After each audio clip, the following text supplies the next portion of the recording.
Welcome to Survivor Stories Saturdays on N.O.W TV. This is where survivors share their truth, raw, unfiltered, and real. Every story you hear is more than memory. It's a lesson, a warning, and a beacon of hope for those still finding their way out of the fog. The mission of the N.O.W movement is simple: to break the silence, to expose the red flags, and to remind every survivor that healing is not only possible, it's powerful. Because when one of us speaks, others find the courage to step into freedom. This is Survivor Stories Saturdays. Stay powerful.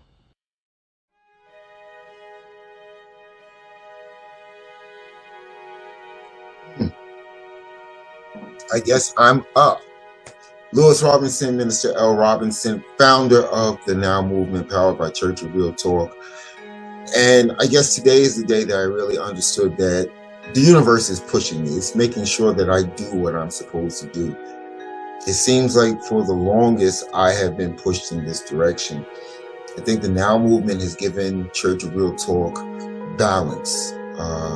It's actually shown us the path that we need to embrace. Strange how the universe works. Everything happens for a reason. I've always believed that. Today, I wasn't even supposed to be up here. Today, I scheduled someone against my best judgment last minute. I said, okay, cool, I'll put you on this weekend. But for whatever reason, they said they weren't ready to share their story just yet. And I get that because healing does take time. I know that firsthand. As far as narcissism and domestic narcissistic abuse, I don't think this has been my first rodeo. It's just that the first time I didn't have a name to put to it. I just thought it was like a really horrible relationship. But this time around, I began to understand it. I started to utilize all the tools that we have nowadays, and I started researching, and I was like, okay, I'm going through this. And I started watching other people that shared their stories online, and I'm like, okay, I'm going through this. This is exactly what's happening. And then you have to follow the patterns in the trends. You start to see that, okay, this all makes sense. This is not a one-off. This is not something that I'm making up in my head, as the narcissist will constantly tell you. This is really happening. And I wrote a book based on it.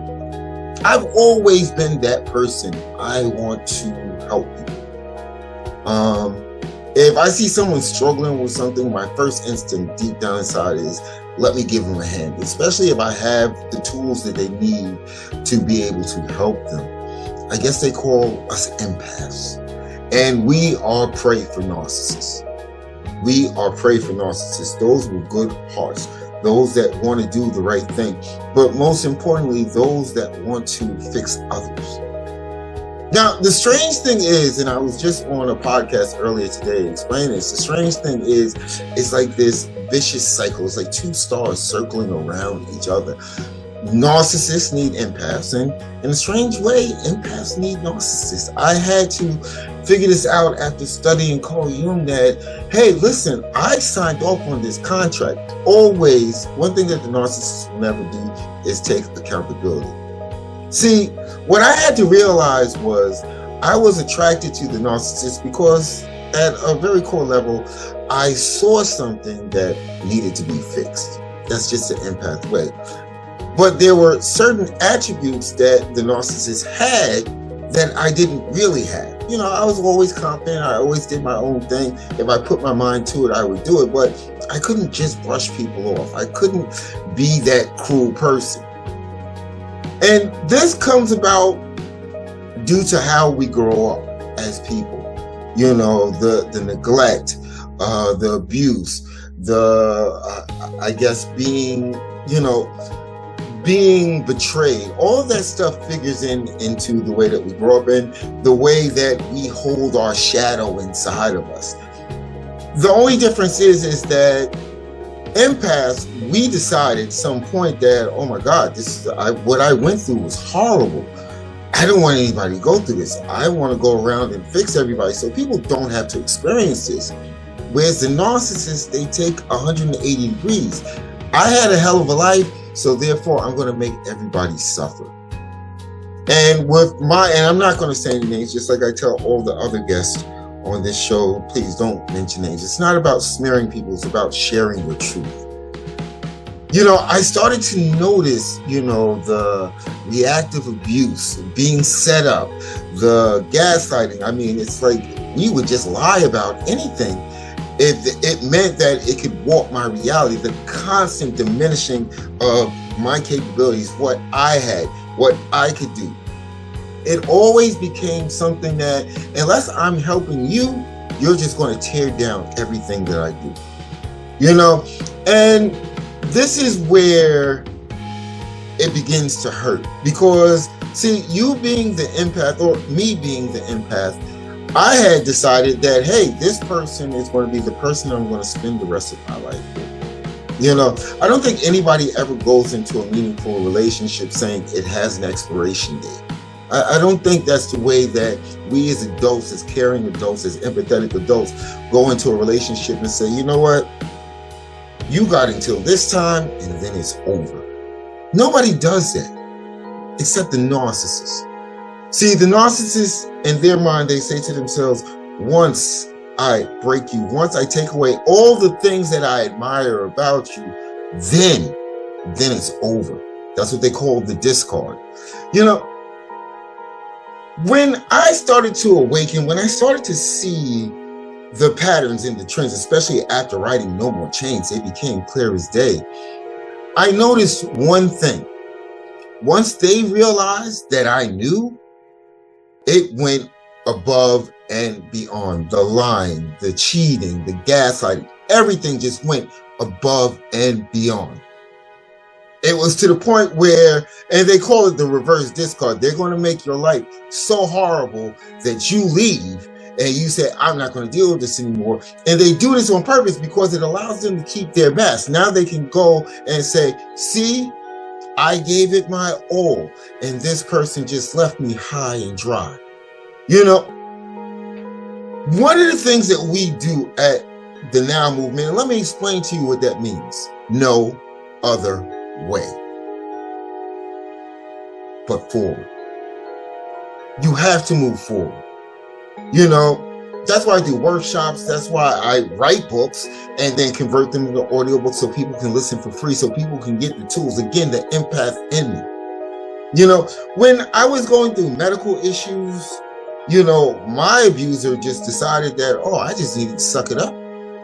I needed to go harder. Hey, listen, sir, you have no time to deal with these problems because they affect you. They don't affect me. And I used to say to myself, how could a person be that cruel? In fact, I was saying to them, I was like, you have no empathy whatsoever.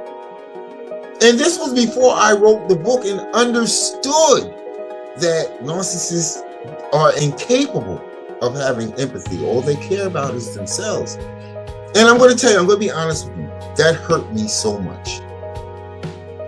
Because here's a person that out of one breath is telling me, I love you, but they're doing everything within their power to try to break me.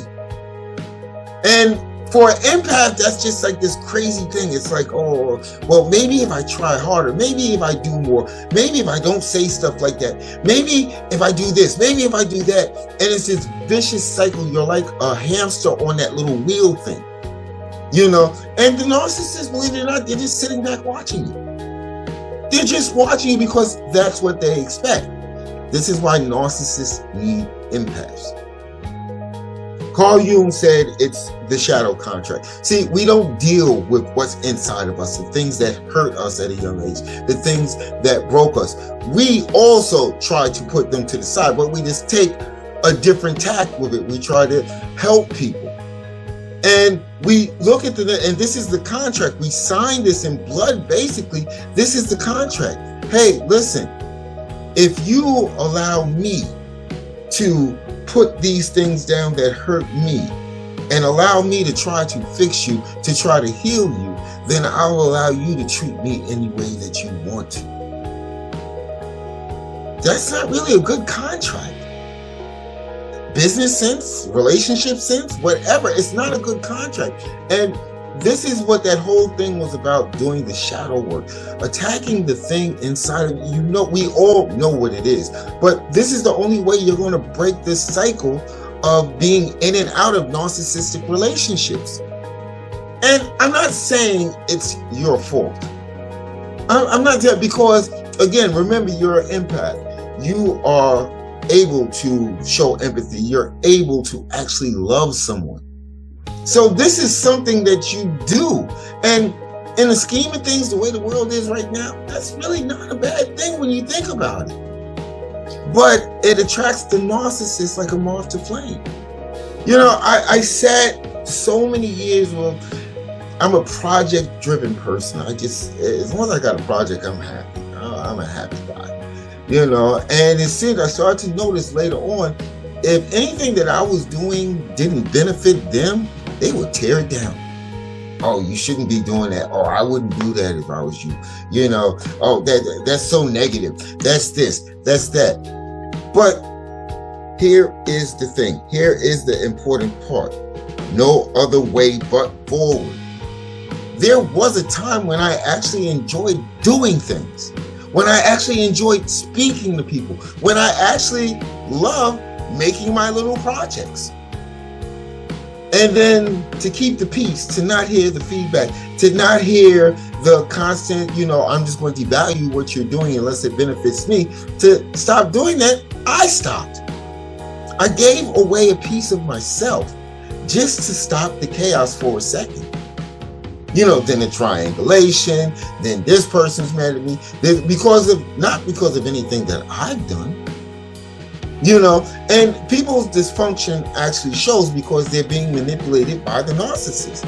In the last 4 months, I've seen so much dysfunction. Like, you know, you're not hurting me. You're just showing the rest of the world how dysfunctional you are. This is why I spend so much time promoting and talking about the N.O.W movement. You know, because there are free things out there. I'm not trying to get a payday or nothing. It's just the empath in me. I don't want anybody to ever feel that they need to walk through hell just to keep someone happy that's planning on getting rid of you anyway. You're talking about a being that doesn't know how to love. Nobody matters to them, not their family, not their children, nothing. All that matters to them is that, hey, listen, I need you to idolize me. I need you to view me as I present my mask to you. I need you not to make me accountable. I need to make sure that you don't make me responsible for anything, even though I might be dead smack in the center of it. I need you to follow those rules and we'll be cool. It's sad. It's sad. And that's why I had to write Echo's Path. You know, because I found myself, the reason why the N.O.W movement has grown so fast is because I was in survival mode. I was trying to beat down that shadow, okay, because it would just come out of no place. And then the doubt, like, maybe if I would have tried harder, you know, it's like this person to this day, again, I'm not going to say no names, will smear mine. You would think that I was Lucifer's son. Okay, if you listen to this person. But the people that know me, they know who I am. They know who I am at the core. So yeah, these people don't believe it, but there's a whole brigade of people that want to believe this. And that's why I tell people, it's like when you have someone out there smearing your name, don't give them extra fuel. Don't run around trying to say, no, that's not true. This is what really happened. Again, you know, I had to learn this the hard way. People are going to believe what they want to believe. And usually if it means that they didn't like you anyway, they're going to take it. Hook, line, and freaking sinker. They're going to be excited that the narcissist gave them something else to hate you for. You know, I've come to the point where it is no other way but forward. Okay, all I care about is the mission, the movement, and my daughters. And my daughters go to the forefront of that. My sons are grown. I love the hell out of them. They're grown. They're doing their own thing, you know, but my daughters are young. And I don't want them to be weaponized. I don't want them to be used as a tool to hurt me. It's hard because, as we look at all of these things, you can open up the newspaper. I don't do that. You can watch the news. I don't do that either. But there's always, go sit in family court. There's always where you just look at the person and say, damn, that's kind of mean. That's kind of unusually cruel. Because they get joy and satisfaction from this. This is what they need, because this is what makes them feel important. At the end of the day, my grandparents used to always tell me, Butchie, not everybody has your best interests in mind, no matter what they say. And here I am decades later, really understanding it. That's why I'm having, this healing through peaceful choices. You can love someone and still, choose peace. Because at the end of the day, there's a lot of people that are just coming to grips with the narcissists never really loved them, but they still hold up. Empaths, that's what we do. It's kind of, we get the bad end of the stick with that. We go out there and we try to love everyone, but it stings when you find out, like, you really never loved me at all whatsoever. And at the end of the day, that's why at the end of now, no other way, there's but forward. You can't sit and wallow in that feeling. 4 trillion to 1, that was the chances of you being here. That means that you were put here to do something great. If you keep on focusing on this, I like to call it a shit show. If you keep on focusing on it, nothing's ever going to get done. You're not going to figure out your full potential. You're not going to become the person that your creator put you here for. And believe it or not, the narcissist kind of likes that. They kind of like it. So yeah, I do a lot, but part of how I survived was working on the Now movement. It gave me purpose. It gave me a direction. And it fed the empath in me.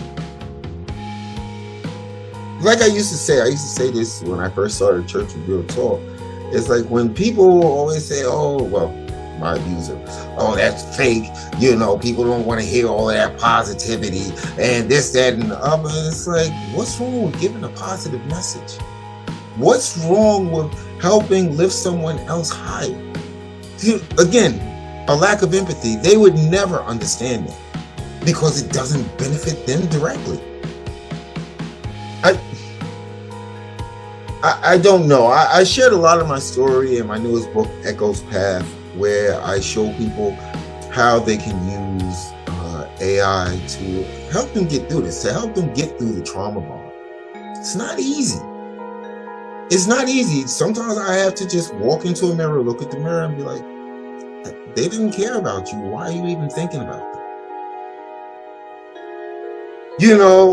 Echo's Path, I tried to share as much as I could without putting the person on blast, because in a strange way, that's what they want.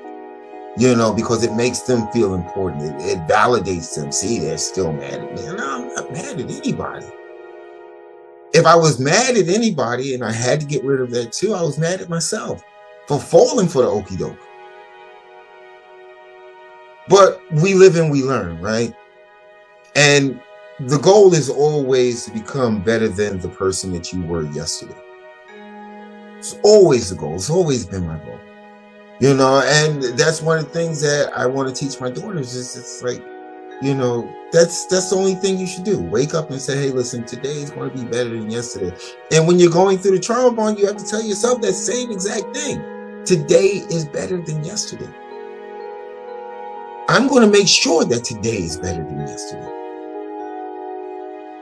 It's a hard pill to swallow. And I think just in the last few years, we were able to put a name to domestic narcissistic abuse. We were able to actually be able to say, hey, this is what I'm going through. And they're like hamsters on that circle thing. They do the same thing over and over and over. Might try to change the technique a little bit, but it's the same thing. because they refuse to do the shadow work. They refuse to do their shadow. Most mental health professionals will tell you it's not going to work. They're not going to be healed. We have the self-aware narcissists, that kind of give us tips and hints about the whole craziness that goes on in the head of a narcissist, and I appreciate that, but self-aware doesn't mean that you're not. It just means that you're aware that you are. I want everybody to heal, especially from this, I guess, side trip through hell. And a lot of people say to themselves, I wasted the best years of my life with this person. No, you got tomorrow. You got now. You can decide right now that I'm done with this. I'm done with having my emotions played with. I'm done with having everything that I love being weaponized against me. I'm done with it. You can decide that right now. It doesn't take anybody else. Nobody has to decide this but you. And it's possible. It's possible if you believe that you deserve better. And that's one of the things that I said early on when I first was with the N.O.W movement. If you ever have to ask yourself that question in a relationship, do I deserve better? The answer is automatically yes. Just because your brain decided to ask you, what the heck are you doing? I made a video a few weeks ago. I thought it was kind of funny. It's like, how the hell did I get here? Stop blaming yourself. Start healing. We can talk about the problem forever. We really can, but at some point you're going to have to decide that I don't want to deal with the problem. I want to make myself a better person. And that's what Now TV is about. That's what the Now movement is about. That's what the audiobooks is about. That's what the workshops are about. And I'm branching out. This stuff is so hidden because people have so much shame that they don't want to talk about what's going on in their lives. And I'm reaching out because I'm trying to hit the elderly community. I'm trying to hit veterans. I'm getting into these ecosystems for a reason, because if I can show people that, hey, listen, all is not lost, whether it's tech, whatever. I'm sure there's somebody that has something that's been holding them down for I don't know how long that they want to unburden, and I want to be there for them. I want to be there for them, for a person that's going to appreciate what I have to offer, what I have to actually put on the table. And if I can turn my pain into purpose, then help somebody else turn their pain into purpose. It's that trickle-down effect that I've been talking about for years. It makes the world a better place. So I guess that's my story in a crazy way. I mean, you can find out. I got bits and pieces of what I went through for years and years and years. First relationship, last relationship, it's there. It's in the books because it's my truth. If they can go around and lie about me, have at it. I'm just going to tell the truth. The truth bubbles up to the top every freaking time. It really does, So if you want to share your story, if you're ready, only if you're ready, if you want to share your story, I'm going to leave my email address in the comments. Stop by the Church of Real Talk. Stop by the Healing Library. Watch some episodes on Now TV, now that I'm up there. And, if all else fails, the universe, your higher power, whatever you believe in, they'll push you to where you need to be. I get notifications from my social media from years ago, and I was like, wow, I'm here. This is what I was meant to do. And helping another person is actually kind of cool, and I get nothing from it whatsoever, but the joy of that I'm making the world a better place for my children. And with that being said, Minister Robinson, Church of Real Talk, that powers the Now movement, no other way but forward, and the reason why I do everything that I do. Love you guys. See you guys next week. This has been Survivor Stories Saturdays on Now TV. Every voice we share breaks another chain and lights another path forward. If you're ready to take your next step, the N.O.W. Healing Library is free and waiting for you at thechurchofrealtalk.com. Join us next week for another story of survival, strength, and freedom. Until then, stay powerful.